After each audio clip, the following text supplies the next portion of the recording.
you can never say that tomorrow is the day and I am fully ready to be a manager.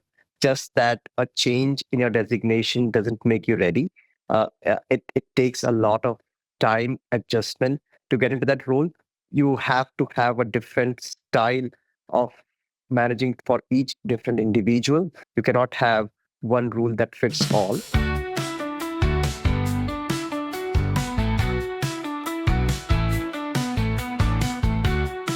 Welcome to episode 6 of The Learning Pod, an Epicor podcast. I'm your host, Roxanne Rodriguez. Ever wondered what it's like to go from being a colleague to being the boss? If you're curious about that transition, you're in the right place. Stick around because in today's episode, we're understanding the mindset shift that occurs when transitioning from a peer to a manager. Please welcome Martin Garcia, Associate Manager of Talent Acquisition. He has over 10 years of IT recruitment experience and 1 year as a TA leader. And please welcome Sanket Sharma, Manager of Product Management for Retail Products at Epicor. He has 14 plus years of experience in product lifecycle management, SaaS growth, and customer-centric innovation. I'm so excited to dive into your experiences and insights on making this career shift. Thank you both for being here and welcome to the Learning Pod. Thanks. Hello. Thank you. So, I want to first start off by getting to know you all a bit better. Can you share a bit about your career journey and what led you to your current role? We can go ahead and start with Martin. Yeah, so I started over 7 years ago in Epicor because of a previous experience working in IT, recruitment, working with tech roles, and just simply my natural curiosity to understand a little bit more of the roles I'm working on because I'm just wanting to understand what I'm looking for. The team started looking for me to help them with any type of sourcing, understanding technologies, understanding relations between one type of role and the other. And that led to me becoming more of a team lead or taking on the team lead position. And that formally just transitioned into becoming the associate manager for the team a year ago in a couple of weeks. Wow. Well, congratulations on your 1 year mark coming up very soon. And I just love hearing about how, you took the initiative of kind of being that team lead when it wasn't really your title just yet. And then that led you into being that associate manager. So again, congratulations on that. Sanket, I'm really curious about, your career journey. Can you tell us a little bit about that? So, well, I can significantly divide my professional journey so far in two parts. First, prior to Epicor, which is around 6 years, and second is in Epicor, which is now close to 8 years. I started my career journey in a supply chain management domain with the manufacturing industry. And from there, I moved to software implementations and development.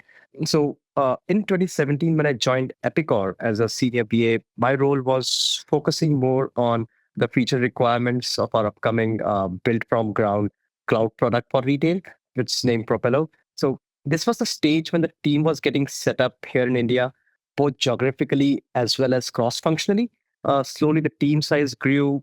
So did the BA team, and in a couple of years, what we had that time 3 to 4 BAs. So over time, I naturally started taking up some more mentoring responsibilities, I would say, where I was mentoring the new team members who are joining, leading projects, handling some cross-functional collaboration, which let me move to a principal BA role. But I was clear that I want my career in product management. And in this principal role, I started getting a flavor of it, thanks to my mentors in the management, I would say. So till then, I had been an individual contributor in Epicor. So for around 3 years in a senior B and a principal role. So when the opportunity to step into this management role came up, I would say it was both exciting and intimidating. I wanted to be sure that this aligns with my career path of product management and I keep growing in that right direction. So I would say it was a mix of emotions. On one hand, I felt proud that my efforts are recognized and I am trusted with more responsibility.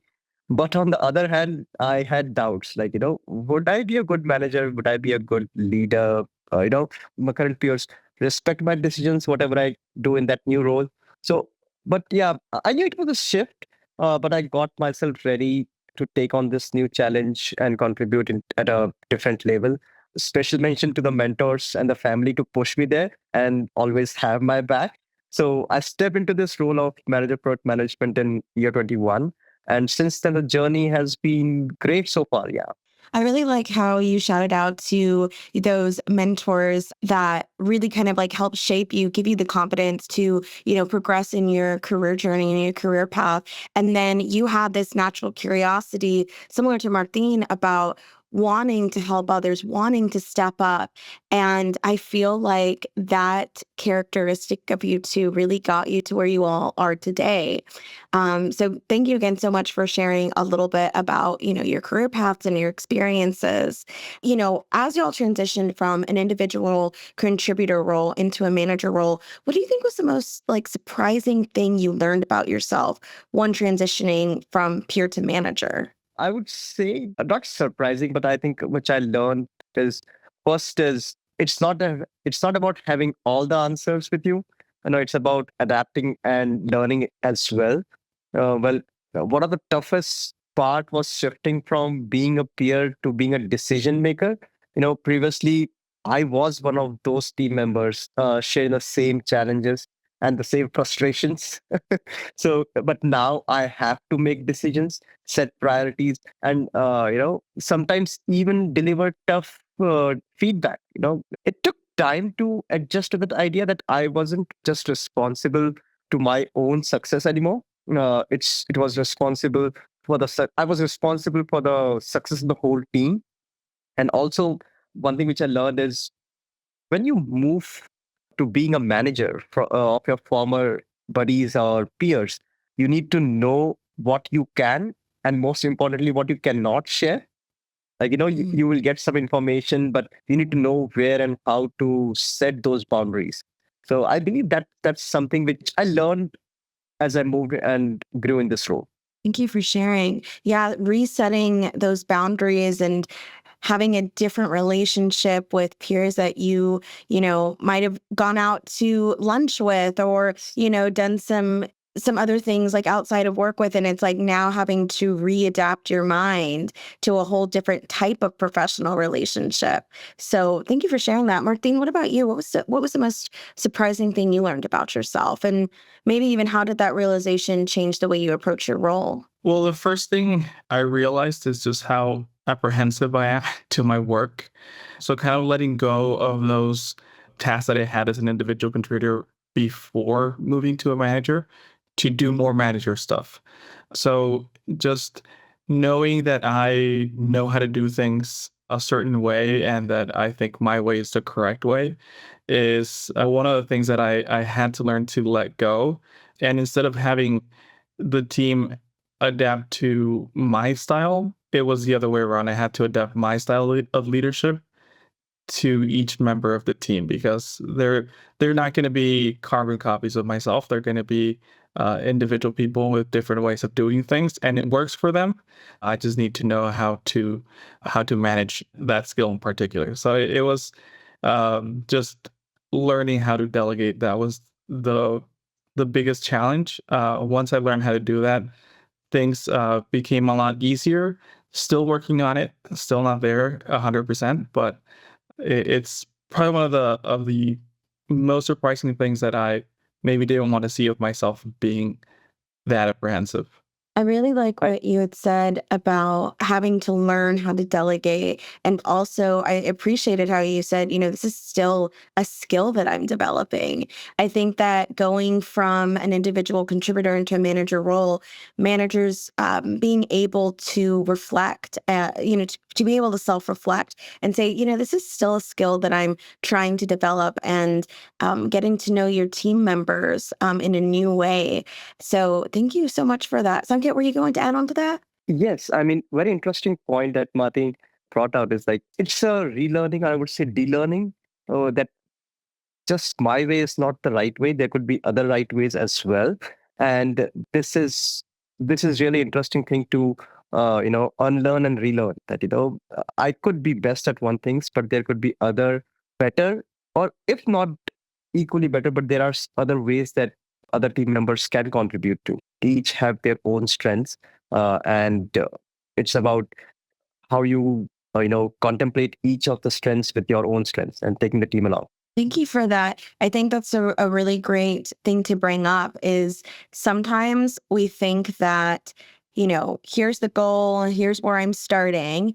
And we think, oh, my way is going to be able to just get directly there. But we may have team members on the team that might go in different directions, but they might have picked up on something or had a new way of doing something that still gets to that goal, but in an innovative way. So it's really refreshing to hear that, as you manage your team, you're open to these different possibilities, these different way of doing things. So thank you all for sharing. I loved learning a little bit about your journey, but let's go ahead and discuss some of those initial hurdles as a new manager, what new managers might face.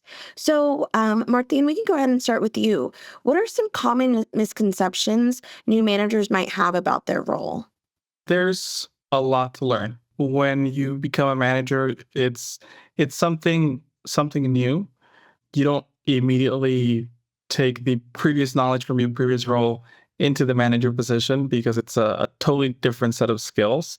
You need to learn how to take care of your team. If there is someone's being maybe a bit too aggressive to one of your team members, just kind of step in and moderate that situation. It's also learning how to have those difficult conversations with the team, and it just becoming more of a leader, especially when you're coming from being a peer, where as Sanket said earlier, you are a buddy initially, so you kind of have to sever that relation a little bit to become more of a manager for people to see you as a decision maker, and just simply all the fires you have to set off. Um, Things happen, and it could be a genuine mistake. It could be just a lack of activity or doing something that leads to a difficult situation for the team in its entirety. And having to step in and shut off those fires could be sometimes constantly, could be sometimes every once in a while, but just having to have that ability to just step in whenever it's needed. Wonderful. Sanket, what about you? What are some misconceptions new managers might have about their role? Everything that Martin said, and to add on to it, I would say is you can never say that tomorrow is the day and I am fully ready to be a manager. Just that a change in your designation doesn't make you ready. It takes a lot of time adjustment to get into that role. You have to have a different style of managing for each different individual. You cannot have one rule that fits all. Mm, No, and another misconception I would say is just because you have transitioned from a peer that you were yesterday, now from the next day coming in as you become a manager, you can't expect that my team will automatically start respecting me just because of my title. Respect I would say is earned through actions, and I'm sure. I mean, your actions would have been worthy enough in the past, but now the actions have to change as a manager, not as a peer, and they mm, should look up to you. And other thing I would like to add is you would always feel that I can still be one of the team, and you can, but you have to maintain a good relationship, which is much more important with each of the individuals and peers. You need to have to set a clear boundary, and be ready to make some tough decisions. So it's a everyday learning. You cannot stop learning in this role. So I believe uh, that's very much important. And once you recognize these misconceptions, then you can help yourself to set realistic expectations and lead with confidence. I like how you had talked about leading with confidence and also recognizing that when you get the promotion into a manager role, you're going from one day being a peer, an individual contributor, going into that manager role. That doesn't necessarily mean that everybody's going to automatically respect you, that everybody's going to automatically listen to you. You might receive some pushback. I'm not sure if either one of you maybe experienced that as well, but you have to kind of be ready for the unknown. And like you said, take on that continuous learning. And also, like what you said, respect is earned. It's through action. It's through making sure the team feels comfortable with you, but still recognizing your role and your place within the team. So understanding these misconceptions can definitely help set realistic expectations from the beginning. And this will just, I believe, allow new managers to approach their roles with greater clarity and confidence going into it. Keeping these, misconceptions in mind, I do want to also talk about some challenges that kind of come with that territory of being a new manager. We talked about maybe possible pushback, but what are some common challenges new managers face, such as managing former peers? I guess it could be from either personal experience or it could also just be from in general. What do you think some of those challenges are? I would say balancing friendships and authority. Mhm. That's one of those. I think we briefly talked about it. Also, I could think of is it's something where seeing people as they are and not what you want them to be. This role is not about projecting your expectations on others or wishing what you wishing they had these qualities which they actually don't possess. So it's about understanding and identifying their strengths, their weaknesses, their motivations as on today. And when you see that in people clearly, that's when you will try to put them in roles where they will be successful, and then you can support them Mhm. where they struggle, and then set realistic expectations which you can drive their progress along. No, but when you lead based on who you want someone to be, I think that's building. So I would say that's building based on fantasy, not Mhm. not reality, and that's when the frustration or demotivation or disappointment or burnout kicks in. So I think that's important to know. Yeah, I like what you said about, that fantasy versus reality. Sometimes it's about accepting your team members as they are and then analyzing them in this moment. What are their strengths and weaknesses so that you can then begin delegating tasks that are going to grow them and that where they can really let their positive qualities and positive strengths shine. Martine, what about you? Just tagging on to the same thing Sanket was mentioning is that you need to understand, and I mentioned this earlier, people are not going to be like you. And I understand my process. They may have a different process that works as well. But having that expectation of a certain work ethic, of a certain way of doing things, is possibly not going to happen, and not because someone is not good at their job. It's just because they do things differently, and it's learning how to see that, how to see people for who they are, accepting who they are, and trying to build them from those starting blocks, not from yours. So I think that's one of the main challenges, and the quicker you learn that, the easier it gets. And another thing is you're never prepared to become a manager really. And I Mm, can tell you this from my experience. My growth into a manager position came organically. So it kind of I built the trust with the team members. I earned their respect by being a senior recruiter. And the moment I became manager officially, it felt like a faucet opened up, and I mhm. had a whole bunch of other things to work on. You're not ever ready to become a manager. It just Mm. kind of happens, and you learn on the go. So it's fine to make mistakes, and it's fine to learn as you go. I like that learning as you go. I think that's the heart of what, us on the talent and leadership development team, we want to promote through this podcast is you're always learning, whether you are a very, you know, seasoned manager with years under your belt managing teams, or you're a brand new manager, within the 1 to 5 year range. I mean, you're always constantly learning and you're picking up on opportunities where you can grow. And I really liked when you were talking about, similar to what Sanket was saying, knowing who you're managing and accepting them for who they are right now in this moment and being able to just play on their strengths rather than break them down for their weaknesses.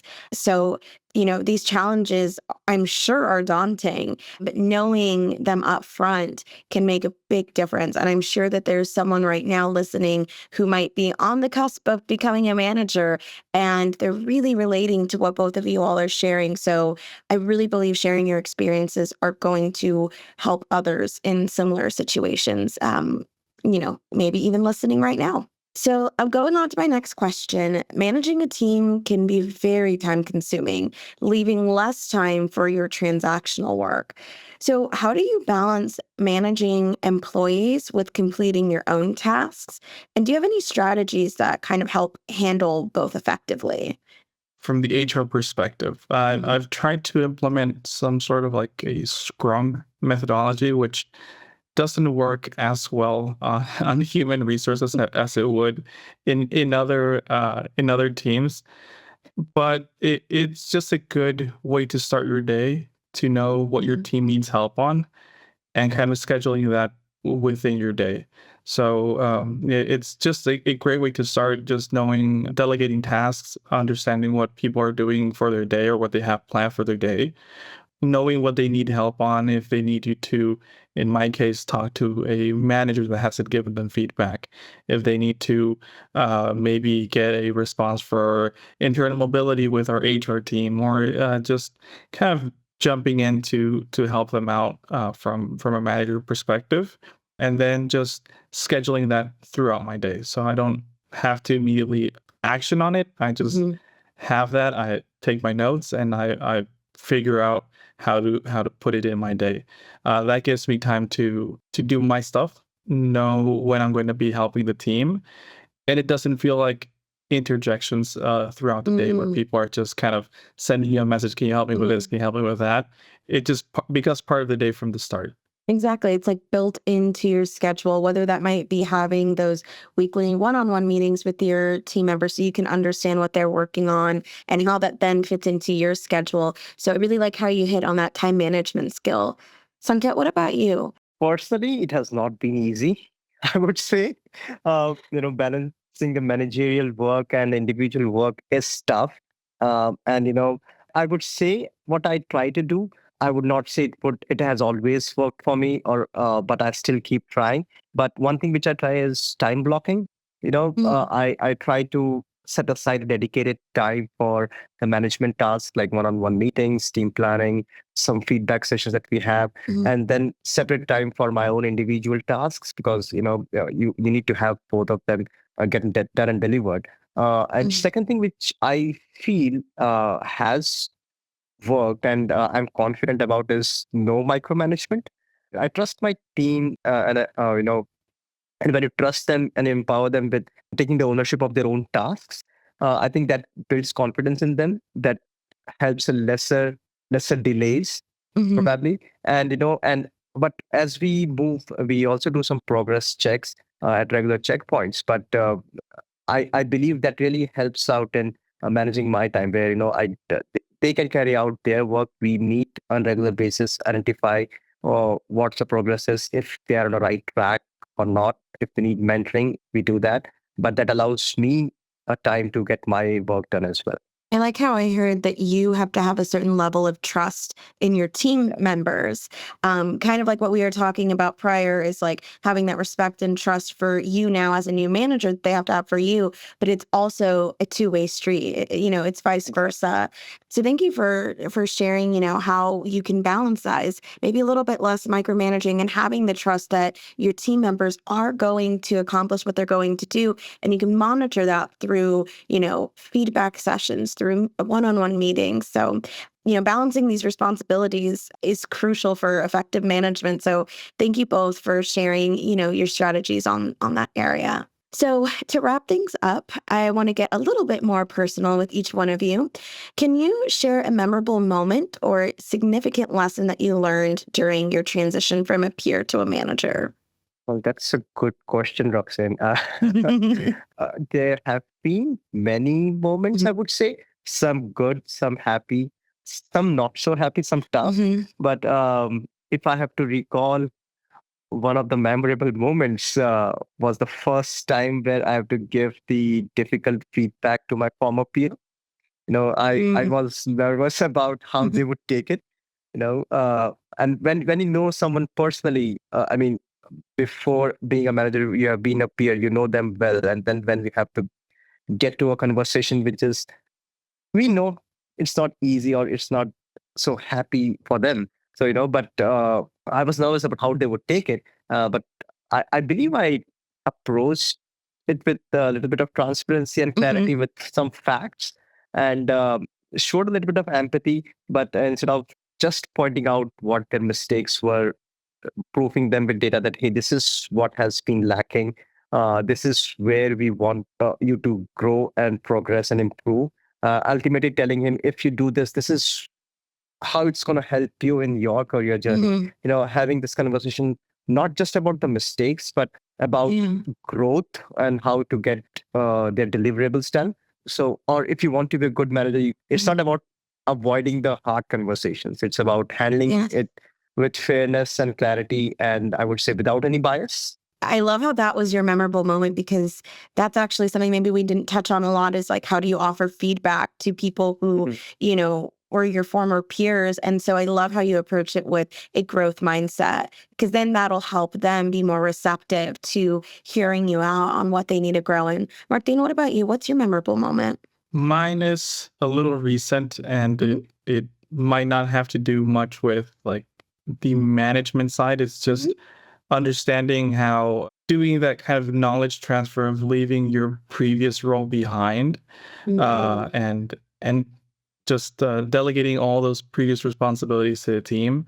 It's very interesting how easy it is to not have the perception of how that incremental growth and incremental knowledge has come Mhm. until you have to kind of pass it on to someone else. And then you say, oh, there's a lot of nuances. So you do this, but if this other thing happens, then you have to do it this other different way. And you already know all these things. And it's just kind of understanding that also made me see like, hey, well, you got to where you are because you've taken all these previous steps that you didn't realize added up. But then you realize, hey, I actually know a lot of things, and I can share that with the team, and they probably know a lot of different things as well. But if you don't make them aware of it, Mhm. they won't feel that success as well. So it kind of not much to do with the management part. It's more like what happens when you move on to the management and leave that previous position, and how you share all that information that you've learned throughout the years. Yeah, exactly. That transition period. I like how you were talking about like it's that knowledge transfer time that was your memorable moment. And I think that's something I didn't even really think about, right? Like what happens to the role or who fills that role once you've moved up into a manager role. So thank you so much for sharing about that really important, maybe but forgotten piece of this transition. So, as every episode ends, I love to ask the same final question, which is what is one piece of advice you would give your younger self at the start of your career? Sanket, we'll start with you. You put me on the spot there, Roxanne.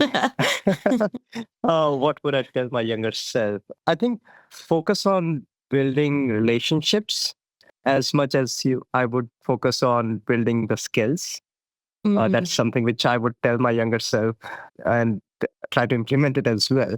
You know, uh, uh, Mhm. well, technical skills are important, but I believe, and now I've learned it, that communication, adaptability, emotional intelligence. That's what truly set professionals apart in Mm. upper side of it. And I think that's I've learned. It's not just how well you do your job. It's about how well you work with others, Mm. influence change, help others grow around you. I think that's something I'll tell myself, my younger self.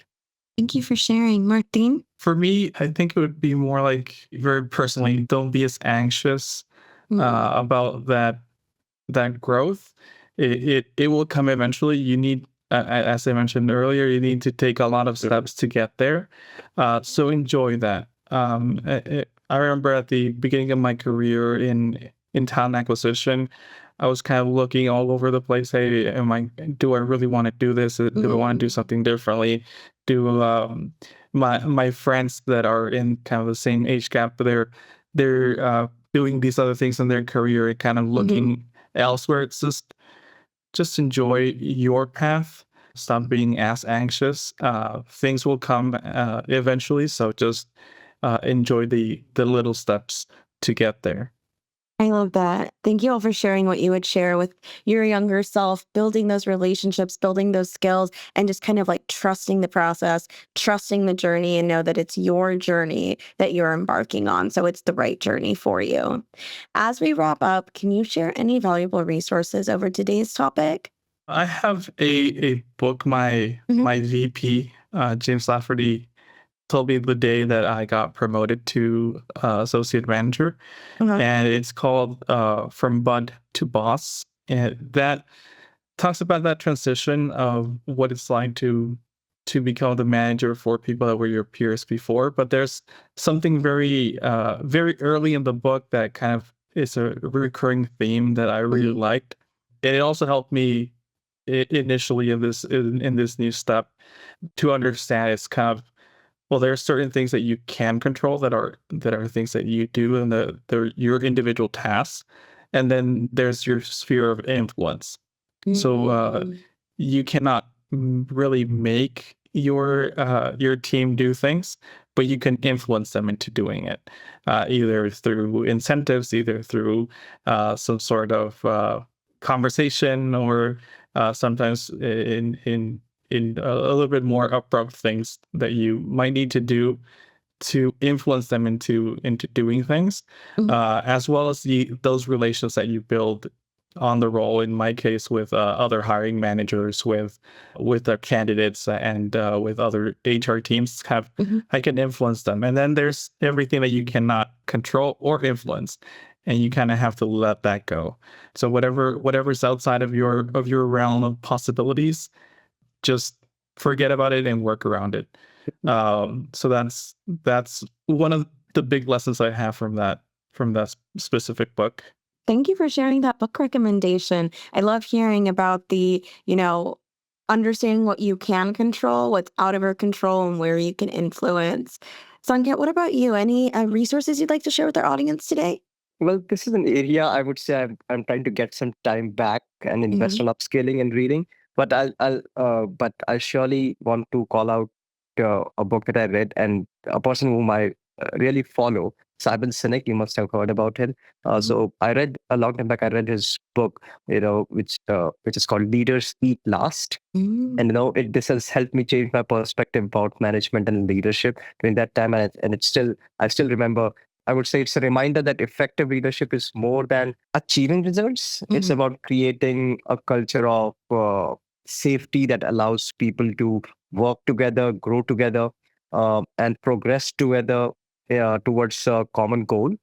And and leadership requires empathy and clear communication. I think this is also uh, one of his points that he always tries to make. You have to be empathetic, you have to have a clear communication, set clear goals, and always be willing to lead by an example. So I believe, yeah, that's one of the thing I would recommend to people who want to read. Thank you so much both for the book recommendations. It was a pleasure having you all both on the show. Thank you so much for joining and sharing your personal career journey with our audience. Thank you for having us. thank you, Martin. Thank you, Roxanne. Thank you for having us. Of course. And to everyone who tuned in, thank you for listening, and always keep learning.